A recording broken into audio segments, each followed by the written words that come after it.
Okay, so let's get started. So last week we covered everything about fabric selection, how the sew along is going to work. It is a 10-week sew along, but we're already into week 2, so we're good there.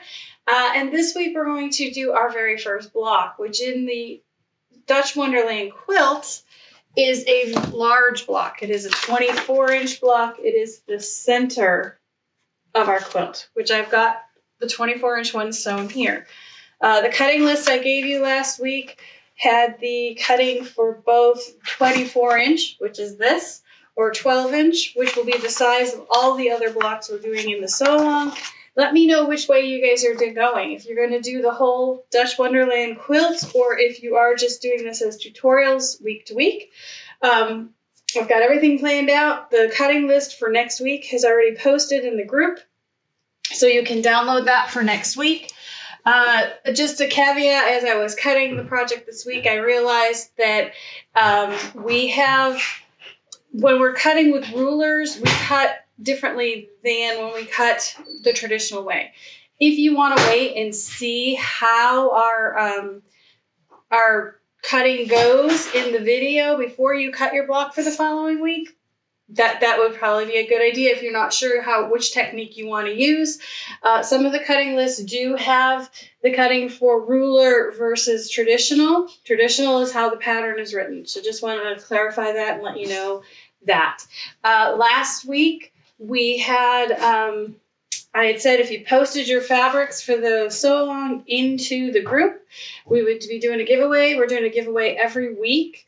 The way the giveaway works is you need to have the past week's block up by midnight of Tuesday, the night before the class, and then I will draw a name. So I said last week if anybody picked their fabrics to post them into the group, and we would do a giveaway, which we are. We're going to give away one of our Bohin chalk pencils with its refills. And one person posted pictures, and that was Glenda Lewis. So Glenda wins by default. She didn't even have to go in a drawing because she was the only one who posted. So I will get with Glenda afterwards, get her address, and we'll mail that out. For next week, we are giving away oops, wait, that's this week. Next week, we're going to be giving away a cat's cradle ruler. And that's the technique we're going to show next week. So it might be, worth your while to get your block done this week and get it posted so that we can all see it, and so that you're entered in the drawings for the gifts. Each week there will be notion gifts that are, they're all notions. There are no patterns. It's all tools that I think you guys could use. So it's worth your while to get the blocks done and get them in.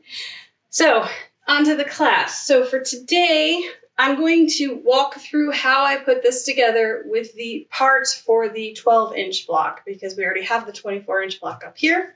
And for that, I'm going to turn the camera down so you can actually see my workspace and see what we're doing. And then I'll bring you back up at the end after we go through the tutorial. So let's get you down. So we've got the first part of the block. And I'm gonna take this down so you can see it. So the block is made with two different components. The first is the center, that I'm folding everything away for. That's a square and a square. And so how to do that, you're going to be dealing with some bias triangles. And I'm going to talk about that, and we're going to talk about pressing, and we're going to talk about how you hit your points. And we're going to talk about how important it is, or how unimportant it is if you don't hit your points, depending on how drastic it is. So there is what we're going to be working towards first. That is the center. So the first thing we have to do is you're going to need your center square, and you're going to need 4 of these little squares. So on the cutting list, this is the, for the big guy, it's the 6.5-inch square. And for the little guy, it's a 3.5-inch square. And then these guys are 2-inch squares for the little guy and 3.5 for the big guy. So first you have to mark all of these squares, because we're going to put it on here. We're going to sew from point to point, and we're going to flip it up. This is called flip and sew. You'll see that throughout the pattern. There's a lot of it in there. I use it in a lot of our patterns. It's a nice way to get a triangle on a square without having to deal with bias. So whenever I need to, I do jump to this as the technique. Over the years, though, I have learned a better way to mark these. This is where our Pac-Man ruler comes into play. Normally we would say mark it from point to point. Just take a ruler and draw a line from here to here. You're only aligning 2 little floating points in space, and that line is not always accurate. That's why when you do a flip and sew technique, you may get it so that the square, let me see if I can get it to do it, would be a little bit off and you see the background. And we don't want that. We want it exact. How do we get it exact? When we go to mark our squares, I like to use this ruler because it has the 1/4 inch built into the ruler. It's a 90-degree straight edge, 1/4 inch, and then a 45. Any 45-degree ruler will work. Some of you may have these kind of rulers. Let me get a white background for you. Some of you may have these kind of rulers in your stash. As long as they have that 1/4 inch and it's 45, the ruler will work. But this is my ruler of choice. So what I do is I lay the ruler on the square and I align the top edge of the ruler with the square, the side of the ruler with the square, and in this case, I even can align the bottom edge with the line on the ruler. Then I use a fabric pencil. This is a Frixion pen that irons away. Actually, you can even use a regular pencil here because this is going to go away. And you just draw your line. Okay? Then once you've drawn your line, you lay it onto your square like that. And now when you go to sew, this is my fake sewing machine to show you guys. When you go to sew, I have a clearly perfect angle on here, and I have a QTools bumper on here. I did a whole video about how to do 1/4 inch seams, so make sure you check that one out, and it's using these tools. But I align, there is a center line on my clearly perfect angle. I align the tip of the smaller square on the line on both sides. In the 1/4 inch, the line I've drawn is going under your 1/4 inch foot. You see, I'm not sewing on it. So when you finish it, it looks like this. You can see there's my sewn line and my 1/4 inch foot ran across that straight line. Then when you go to flip this out, it's perfect every time. So we're going to do that on the first part. So when you get it to this point, I like to sew both sides on at the same time. Here's a tip. If you're doing more than one, you can align them up with a line on your mat. You align the top of the square with the line underneath, the bottom of the square with a line underneath, and then the next one you could layer up just like that. And then you take a ruler and you can cut all your edges at once. It's a quick tip to get rid of your edges. All right, go ahead and we're going to cut it by putting the 1/4 inch line on the sewn line, and you just cut it away. Now you could just cut the pink out and leave your background square if you think they're not very accurate, and then you would use the background square. Here we go.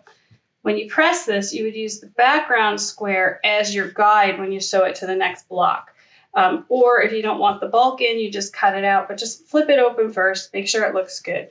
So to press these, I brought out my handy dandy trowel iron in the cutest little Olfa travel board you'll ever see. So to press these, we put them on the pressing mat. Make sure you don't Velcro your dress. Put them on the pressing mat. You push this open, and you're going to take the side edge of your iron and push it into the seam. See how delicate I'm being? And it's okay if you're pressing this down here, it's just setting the seam. So I do not go all the way out to the edge. When you iron all the way out to the edge, you can stretch your fabric. So I only use the edge of my iron, press it into the seam. Turn it around, press it into the seam. And there's the first two. Then you're ready to go ahead and put the second two on, because you have to, if you notice, you have to press this open before you can sew this on, because it's going to go right over that point. If I had left this down and done this, you can't open this one up. So you do have to do two, press, and then you can do the next two and press, which is here. Let's put those aside. Cut this. Now these cuts here are, you're just leaving yourself a 1/4 inch seam allowance. If they're not 100% accurate, it's inside your quilt. It doesn't affect it. You just don't want to be really skinny. You want to have a 1/4 inch or at least an 1/8. So then we're going to go ahead, we'll press this out, turn it, press it out. And you'll notice I never go out to the edges. That will make your quilting so much better if you just lightly press the seams. Don't worry about the edges, and then when the whole block is done, then you can sew the, you can press the whole thing. So the next part is the bias triangles.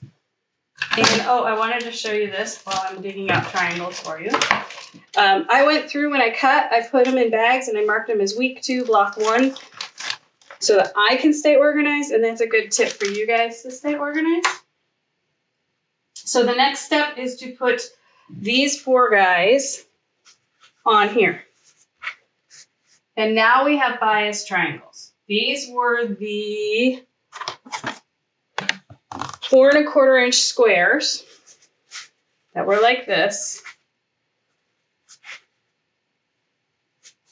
And we cut across one diagonal, and then we cut across the other diagonal. And that got us 4 triangles. So when you have to do this, you add 1 1/4 inches to your finished size, which is going to be 3 inches, versus adding 7/8 when you do a half square triangle. So I've got my 4 triangles. Now I need to put them onto this. And a trick for this is to fold the triangles in half delicately, because right now this and this are super biasy and they are stretchy. So you don't want to manhandle it too much, but if you just gently fold it in half and lightly press it, and I will do all of them.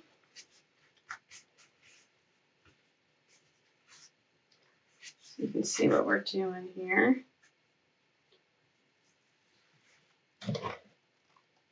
Okay, so we've got all 4 pressed. We have a center line now pressed in our triangle.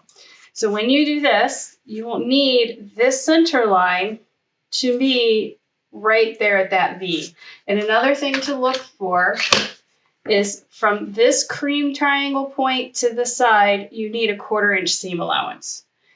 So let me pull it up closer. So from here to here should be 1/4 inch. Then you take that center line, and what I do is I put it right there and I just slide it up, and I take a pin and I drop it in, and then I go to sew this. When I go to sew this, I'm going to start out here. Now you're going to notice if your 1/4 inch is not going to hit right here. It shouldn't on the first 2 triangles. Okay, it should be further in. And we all try to hit that, and we don't. So the first 2 sides, this side and this side, you're going to be, this V thing that we always look for will be further out. You're just going to sew a 1/4 inch, and you want your needle to hit right where those 2 seams intersect. That right there is what will give you the perfect point here. So then once I've got these sewn on, and again, I do 2 sides at once. Again, I would just lightly press this to get it to lay flat. You don't want to have any fabric rolled in your seam. And then you're ready to put your other 2 on, which is here. And again, we're going to lightly press this. And again, you'll see I always use the side of my iron into the edges. I don't use the end of my iron. I use the side. Okay, now we have these dog ears. And we want to get rid of those. And a good way to get rid of those is to take a ruler, lay the 1/4 inch line on the ruler with the intersecting seams, because you don't want to square up your whole block. You just want to square up these seams, because these are already cut correct. And they can get distorted while you're handling it. And if you go trim it, then when the fabric relaxes back, it'll be distorted. And you'll be like, how did that happen? So when I do these dog ears, I put a 1/4 inch on the intersection, and I just trim from here to here. I don't worry about out here at all. I don't want to cut any of that. So that's how you're going to do the square in a square.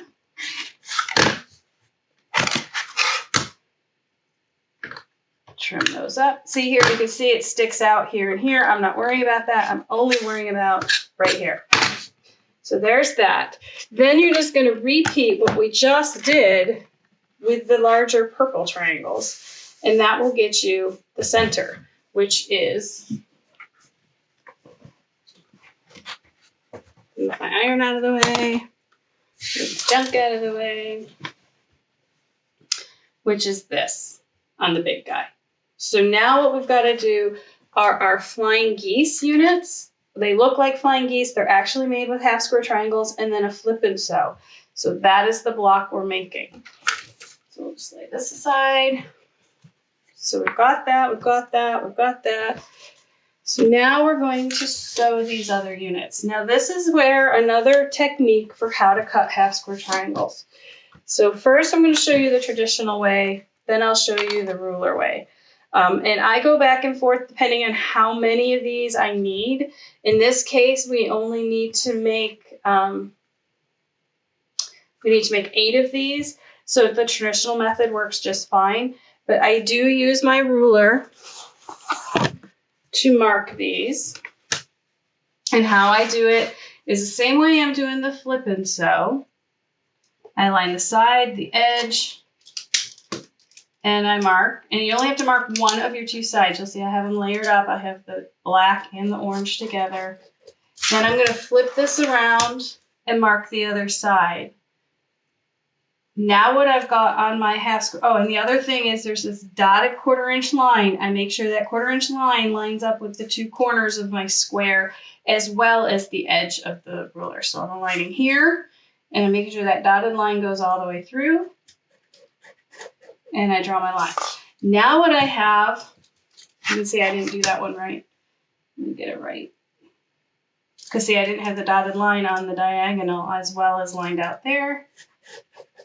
So there we go. The beauty of this Frixion pen is I can just iron it away and redo it. Now, the negative part of that is you can just iron it away if you sat here and marked 100 squares with 2 lines and you sew one, press, and sew the other. It just screws on you. So there we go. And you know these are right because they should be 1/4 inch from the point here to here and here to here. Then this becomes my sewing line. Instead of the traditional way where we mark it down the center and then we try to sew 1/4 inch each way, by using it this way and marking it, I've now marked my sewing line. Makes it much more accurate and much easier to sew. It's easier to see on the black. So then once we've got them sewn, we cut them apart, and you can just lay a 1/4 inch line on your ruler, on your sewn line. Make sure the triangle edge to edge points of your square under the ruler. And you cut them apart and you get 2 half square triangles. This has been the method, this is in all our patterns. It's a go-to method for half square triangles and has been for years and years and years. Then when we go to press these, again, we press them open. And in this case, I'm going to press to the dark side. Go to the dark side. And you need to get rid of the dog ears on all your half square triangles. All right, so we'll put those aside for now. So once you get your half square triangles done and we get rid of the dog ears, then you need to do a flip and sew on the corner with these purple squares. So again, I marked them just like this. Marked them like we just did in the first flip and sew. A line, you have a large triangle and a small triangle when you mark it this way. The small triangle always points out. Little triangle out. So you line that and you go ahead and you sew on the, now in this case, you're not going to sew on the line. You're going to sew from point to point. It's flip and sew, so your 1/4 inch foot goes on the line, not here. So it looks like that. So there's my drawn line. There's my sewn line. Okay. So once I have it sewn, you clip the back and you press it open. And that is the units. Now you make 8 of these and you're going to sew them together like this to make that flying. Wait a minute. Let me look at the block. No, I'm sorry. You sew them together like this. Make sure. No, I had it right. It feels like a Monday. There we go. You know what I did is in my demo, I sewed these on the wrong side. These should have gone on the black side. So don't do as I do. Let me show you here. Isn't it nice to know we all make mistakes? So here it is correct for you. And here's what I did. I put the triangle on the wrong side, so I have to redo those. So you put the purple onto the black, and then the orange goes into here. Okay. You sew those into pairs. So we're going to pretend this is right. Sew these into pairs. And then this seam here gets pressed open. Okay. You can see here I pressed it open. And how you press a seam open, we're just going to do this as a demo one. Where is... There we go. We're just going to use this half square triangle as a demo. This is where I use this pressing stick, the strip sticks. There's the 8-inch, there's the 18-inch. You lay this onto the pressing stick, and then I like to use a purple thing. You can use any kind of pointy thing. And I get the seam started. Then I take the nose of my iron, and I run it along the stick. And it just falls to the side because this has a curve to it. So you can see it falls to the side, and I have a perfect pressed seam, and I get rid of my dog ears in that case. But so this part, let's go back to the block so you can see it. I pressed this seam open. And the reason I did that is because right here, you have 1, 2, 3, 4, 5, 6, 7. Is that right? 1, 2, 3. No, you have 4 layers of fabric converging right here. By pressing this seam open first, it's taking the stress off of this and taking the bulk away. So this guy got pressed open, and I'm going to show you the rest of the back once I get this hot iron out of the way. Everything else got pressed out. So the light went to the pink went to the red went to the purple. These got pressed open, and then everything got pressed towards the flying geese, or we'll call them flying geese, but these 2 half square triangle units. These got pressed out, creating that nice flat center. And then when we had our half square triangles here, those went to the flying geese as well. And then when we sewed the block together, we pressed out to the flying geese. So I hope that makes sense. So out, out, out, out, open, in, and then when these rows went on, they went out. So that's how you press this unit. So now we have these guys. These were the corner units. And they're just done the same way as these guys were, so there's nothing special there. But I want to show you how I cut half square triangles when I have a lot of them, and how I use the Pac-Man ruler to do it. So when I cut my pattern, it will tell me I need to cut, in this case it would have told me I need to cut 3 7/8 to get a 3.5-inch unfinished half square triangle. I cut 3.5-inch strips. And I have my 2 colors, my black and my orange. And I put the 2 strips together, and I take them to the ironing board, and I press them. And the reason you do that is because they'll stick together a little bit better. So once you have those done, you take this is called the non-slip multi-size 6-inch flying geese and 45/90 degree ruler. It's on our website. It's my favorite ruler. If you've taken any classes from me. First, we need to square up an end. You take this side of the ruler, the side that looks like a half square triangle. This side we're going to get into later in the project for quarter square triangles and flying geese. But this side of the ruler, and you align the top of the ruler, the side of the ruler, in my finished line size, which is 3-inch. Creative Grids always has the finish in black and the unfinished in white. The unfinished is 3.5. So I'm aligning 1, 2, 3 sides, and I cut. Now these are stacked up, and ready to go into my sewing machine. I don't have to sit there and layer them. I don't have to mess with the bias edge at all. I can just lay it on the sewing machine, align this tip with the center line, and just sew it through. When I have lots and lots of triangles to do, I do this method because then I don't have to cut them apart. I don't have to, they're more accurate to me. You're using the 1/4 inch pieces, the things on my machine to help me get a 1/4 inch accurately. So that's why I do that. But it feels like it goes faster. So throughout the project, if you choose to do the ruler method of cutting, cut your strips the same as if you were cutting a square. So if you need a 3-inch finish, you would go ahead and do a 3 3.5 inch strip and just layer them up and cut your individual triangles. That being said, if the pattern says you need to cut 4 3 7/8 inch squares, you're going to end up with 8 triangles out of it, which means you have to cut 8 out of here to get your 8 triangles. So you're cutting them individually rather than in pairs. So I'm going to swing the camera back up. I know that's a lot of information. This one has a lot of stuff going into it. Let's put this guy back up for you to see again. This is my impromptu design wall. I don't actually have a design wall in the studio, so this is some batting I've clipped to my bookshelves, and it seems to work just fine. There we go.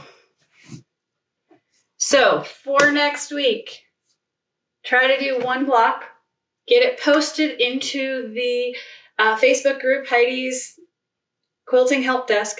Long name, should have made it shorter.